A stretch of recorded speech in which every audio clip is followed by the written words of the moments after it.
All right, from where we welcome on the Birds, of course, we welcome former Eagle and Philadelphia star of the USFL. He is now the publisher of JerseyMan and PhillyMan magazine. Got it. Ken Dunek. Right there. Yes, good job, Dillian. Good job with the mag. Thanks. Thank you. Ken, how you doing, man? So let's get your impressions. Obviously, this thing started off great. I mean, they were rolling here, and including Pittsburgh. It wasn't just bad Chicago, bad Cleveland. They beat a Pittsburgh team as well. The bye week comes. We don't see the same team in Detroit. We certainly don't see the same team on Sunday. What do you think's happening with the Eagles right now? Listen, I was going to wear all black today, but I went with the pastels just to lighten it up a little bit. But, you know, a couple things happened. Number one, the bye week came at a bad time. I mean, that team was rolling. You know, it's early for a bye week, and you're really not that nicked. I know Ertz was nicked up a little bit. I know McKelvin was nicked up, but they were relatively healthy. The team was playing well. You hate to see the bye come at that time. And the other thing is Lane Johnson. I mean, Vitae was just overmatched against Kerrigan. I mean, there was no question about that. The coaching staff has to do a better job of helping on his side with a back, with a tight end. And, you know, for him to go one-on-one against an all-pro was really an unfair matchup. So I think they'll figure it out this week. But what's your opinion of why the coaches didn't do that prior to the game? They've known for months now that this was probably going to happen. Well, that's the question. I mean, they should have been prepared for that and had a package there that if he was getting beat like he was, to take advantage of some things they could do with the offensive line and the backs and the tight ends to give them some help. They didn't do that, and they paid a price for it. Yeah, I told these guys, you know, going into a game like this and understanding that you have a rookie and listening to what Coach said the previous week saying that, all right, Vitae is going to be the starting right tackle if Lane doesn't go. Then he said if he gets in a little trouble, then we'll help him. Well, you should have known he was going to be in a little trouble from the beginning, from the first snap when the tight end got beat, when Sulla got beat, that it was going to be a little trouble there. You know, it's like a feeding frenzy after that. So I just don't understand why Coach will put this guy in a position to not be successful, to kind of ruin his whole psyche during that game, you know, because I thought he was overpowered. He had an inside, he could go inside, outside, and then he just ran straight over. You know, we had a situation with the Stars back in the 80s where, you know, Irv Eatman was the stalwart right tackle, great player. On the left side, we had a guy named Mike McLaren, and Mike was a Temple guy, pretty good player. He got hurt, and we had to put a guy named Joe Conwell in there, who, by the way, wound up starting for the Eagles at left tackle. But when he played for the Stars, Tommy Conwell's brother, right. Yes. But he was green at that point. He really wasn't ready to play, so the coaches developed packages for Joe to protect Chuck Fusina's blind side. And it worked, and I think that they learned a lesson this week, the staff, and they're going to help them this week for sure. So the plan is now, Doug Pederson confirmed it yesterday, to go forward with Vitae at that right tackle position, which, you know, a lot of people are still questioning why. We've had that conversation on the show, but just the fact that they couldn't get anything done last week. They couldn't get anything done in the air, first of all, in part because of drops, in part because Carson Wentz had no time because of the offensive line. They couldn't get anything established on the run. They were held to 94 yards rushing. How do they get it done now? Well, again, it's going to be scheme, and the receivers have to step up. I mean, we thought receiver was going to be a weak point early in the season. I think they played pretty well the first few weeks. They regressed a little bit last week, and they're going to have to step it up. I mean, you know, poor Wentz. I mean, did you see his jersey after the first play? I thought they were going to have to call a seamstress out there, you know, to patch him up. But so he, you know, he was under duress, but I still love the kid. You know, he's big, he's smart, he's humble, he's talented. He's everything you want in a quarterback, and I think the coaching staff will help him out. Well, Ken, let me ask you. You're a tight end by trade. You know, we're looking at not anymore, Rob. Well, you were. You played one the on end's TV. not so tight anymore. A long time. TMI. TMI, Ken. All right, so we were not going to do any breakdowns of that later. Zach Ertz, he's coming off the injury, as we just mentioned. The bye week, I guess, aided him. We didn't see a lot out of him in Detroit. We certainly wasn't a whole lot this past week, and I know he was in helping a little bit as well, so that caused some of this. But is he where you want him to be right now for a guy who they had great expectations, gave a big contract extension to? Well, you know, sometimes it's not the player. Sometimes it's the defensive scheme. If a defense wants to take a player out of the scheme, they're going to run in and out coverage on him, and the guy's not going to get open. I don't care how good he is. But Ertz is a great player. I think you're right. I think the fact that they had to keep him in to help protection cost him some targets. I don't think he was targeted till the fourth quarter last week, so that hurt him. How about the ball he should have had, or I don't want to prejudice the jury here, should he have had that ball in the red zone that bounced off his hands? Oh, no question. I mean, listen, as a receiver, no, I'm going to tell you something. I wasn't the greatest player. I got a little bit lucky. but I never dropped the ball in a game. And the reason was because I was afraid I was going to get cut. You know, so when you play with that sense of urgency, I think you can relate to that. You're afraid to make a mistake. If you're not a first rounder, you're afraid to make a mistake because you think you're going to be on the bus home the next day. They call the hound. You know, if you're not ready, you're going to be on the hound. I had a coach come up to me, hey, you let Randall get hit like that again, son, you'll see the hound. From that point on, you know, it's you out there holding on for dear life. That's right. You got laser focus. So anytime a ball comes near you, I think it's, you know, as a professional receiver, you got to catch it for sure. The penalties a problem for the second week in a row, 13 for 114 yards. The week prior, it was 14 for 111 yards.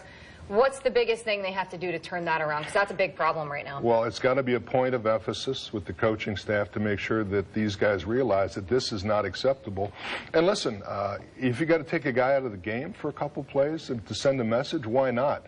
You know, Doug Pederson is a young rookie head coach. I like what he's doing, but there's got to be respect for him and the staff to make sure if you make a mistake, there's going to be a price to pay. And if I was Doug, guy has a penalty or two, I'm going to take him out and talk to him, see if he can, you know, get to him a little bit. Do you guys wonder if Doug's not tough enough type of thing? Like, we don't know what it's like. Obviously, we're not privy to the conversations in the locker room and the one-on-ones he has with these guys, but the guy you see at the podium and the guy you see, you know, during the games is kind of like the player's coach, right? Like, buddy, like he gets it. The opposite of Chip, the opposite of the But is he hard enough? The aggressive guy. You know, what do you guys think? My sense from I think that you know, I think it's to be determined. Yeah, I think he has the right amount of, all right, I have these players respect. You know, they know he doesn't play. So, you know, they feel as though they have a relationship with him. But you can tell he's the type of coach that, you know, he's no BS. Well, one thing I'll say about Pederson is that he played the game. He was really brought up the hard way, handled the McNabb situation great. He was more of a journeyman quarterback, but, you know, he played the game and he paid his dues, and I think players respect that. So when players have a coach that comes at them from a playing perspective, it really does mean a lot in the locker room, for sure. Let me ask you defensively, there's being a lot made about the wide nine. And, of course, we didn't have a good impression of it the first time around with Jim Washburn back in the day. Jim Schwartz incorporates it. No issues the first 3 games. Nobody was complaining about it then. But now it's starting to come to light, especially when you get gashed like they did. Are you a fan of the wide nine? Well, I'm a fan of the wide nine if you have players that can play it. And I think Connor Barwin is too small to play out that wide to be effective. If he does play that wide, then you have to have linebackers really step up and fill those gaps because there's just too much space there. And there's no reason why that front 7 should get gashed for over 200 yards rushing. So if you have the players that can play, then it's got to be scheme. So if I'm them, I'm going to look at that scheme, tighten it up a little bit, make sure they don't have those gaping holes in the line. The reason Barrett's giving that look is because this is something he's been saying for months now about Connor Barwin. And, and he's Connor Barwin's a good football player. Oh, absolutely. He's a really 3-4. He's a really good football player. I think he's playing a little out of position right now. So I think you have to put him in a position to be successful. And I doubt seriously that, you know, him being in on first and second down, which you can run the rock on him, and that's when you're favoring running the ball. I think he's a little more ineffective there. I mean, and also, you know, just like you said from the linebacker position, these guys really don't know how to, with Stephen Tulloch, they really don't know how to run the wide nine system, you know, attacking downhill. Nigel Bradham is starting to get it now, and he understands now you have to be very aggressive and play the game on the other side of the line of scrimmage. Well, they're not getting that now. You know, guys like Michael Kendricks are waiting just a step, and that one step right there is allowing people to double team your defensive line, which allows you to open up gaping holes. So. And also, you know, Fletcher Cox, no tackles. I mean, I understand he's getting double teamed, but, you know, you could fall down and create one tackle during the game. So, you know, listen, again, the bye week, these guys didn't look as focused as they had been. I think it came at a wrong time. It's up to the coaching staff now to grab them by the lapels and say, come on, guys, let's go. We can still do this. Well, you mentioned Fletcher Cox. What's your opinion of him so far this season? Because he got paid in the offseason. We know that. And he was responsible for one of those penalties, a huge one, in the game on Sunday, at that 3rd and goal for Washington. Well, the penalties, that penalty was huge. But again, Fletcher Cox is probably being doubled and triple teamed. Now, I didn't break down the tape enough to see whether or not that was happening on every play, but you would think that a guy of his stature, and he's the real deal, man. I've seen him on occasion just dominate offensive linemen. But when you put 2 guys on him, it's tough for any player. And they run away from him. And they do run away from him. That's a good point as well. And this team, look, I don't care who you are, you better get a pass rush or else your defensive backs are going to get picked apart. But especially with this team who may not have the greatest corners in the world, pressure is so imperative, and they haven't. Obviously, there was none of it on Sunday. Well, and you saw what the pressure did to Carson Wentz this week. I mean, he was under duress. He did not have as sharp a game. Pressure is a quarterback killer, man. You got to have it. And if you don't, you better have some stand-up corners that can really cover. We're starting to hear, and we had a little bit of it on the show earlier, some knocks against Carson Wentz. In your opinion, what do you think he was responsible for in Sunday's game?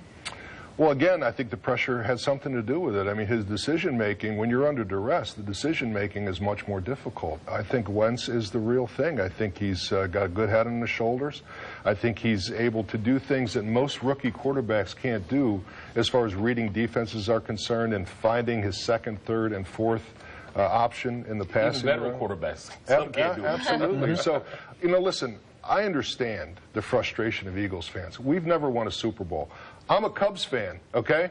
It's been 160-some years since my last championship between the Eagles and the Cubs, so I understand where people are coming from. But let's just be patient with this team. We weren't expecting them to go 3-0.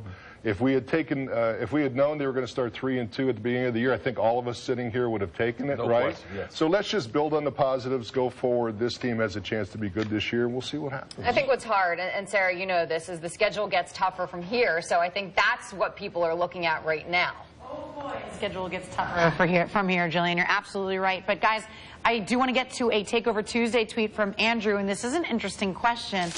He wants to know if you could bring back one player from the chip era, who would it be? What do we think, guys? Oh, Ken? boy. You know, you could use a burner like Deshaun. McCoy. You could use a #1 running back like, yeah, you're right, Joe, like McCoy. What about? You've got options. What about? I mean, does this count as the chip era? I guess Evan Mathis. Evan Mathis, it's your boy. Yep, I mean, that was a mistake. Let him leave for nothing because he didn't come to a voluntary camp. That was a mess. Yeah, 2 guys for nothing, basically. Who was you? Well, listen, you don't know what's going on in that locker room. And I don't know what kind of a teammate D-Jax was. I don't know what kind of a teammate Shady was. If they're a disruptive force in the locker room, as you know, I'd rather have character guys than talent guys. I've seen. Oh my God, you are Chip? No. Well, listen, I've been there. I've seen a million talented guys not win championships. Okay, I've seen guys with limited talent but great character win championships. So I can't sit here and judge what went on in that locker room because, you know, we weren't in there. Nobody knows. But that's the only reason I can think of why Chip would get rid of those 2 guys, because they're obviously talented football players. I still know I'd take a star receiver in a second. Well, you know, On this team right now. D-Jax just, I mean, actually, he wasn't a locker room hindrance. He actually kept to himself. I mean, if you're saying him not being around guys is a flaw, character flaw of his, I mean, he wasn't really disturbing the locker room. Field, didn't he? Yeah, well, he got in trouble. It wasn't like he was bringing anybody else with him. Right. He did stuff on his own. He would be in a locker room. He wouldn't be in the locker room with everybody. You know, he wouldn't conversate with only a few select people. You know, so as far as that, he being antisocial, that would probably be his biggest thing that, you know, Coach didn't like. And maybe he gave the coaches grief. I mean, you know, the whole thing doesn't make sense unless he was a disruptive force. So, you know, you really don't know. All right, Ken, so who do we have on the cover of JerseyMan and Philly? Well, as Jillian was so kind to point out, we have Dom Giordano on the cover. We're talking politics in this issue. Of course, we've got Bill Lyon and Glenn Mack now and George Anastasia, a lot of our great writers. And I do want to remind everybody, we've got our end-of-the-year gala coming up on November 2nd. It's a great party, masquerade theme, ballroom at the Bend. Tickets available, JerseyManMagazine.com, or you can email me, Ken, at JerseyManMagazine.com. We're going to have 600 to 1,000 people there. It's going to be a lot of fun, a lot of celebrities giving away diamonds and trips and all kinds of things. So if you want to attend and take part in that, go to JerseyManMagazine.com. See you guys there. I opened this and there's an article on Famous 4th Street. Have you been there? Oh my gosh, I love it. The French toast there is like out of this world. It's like this big. I'm not kidding. You would die for it. Can you get French toast with pastrami? I think that would be my no good. I wouldn't go no there. good. Oh boy. But you went meat, Ken. I'm a vegetarian. No? Oh, really? Yeah, but I'll stick to the French Well, you toast. eat the French toast. Yes. I'll eat the. Okay. There you go. Yeah. It's a deal. Ken, good stuff, man. Thank you. Thank you. So to come,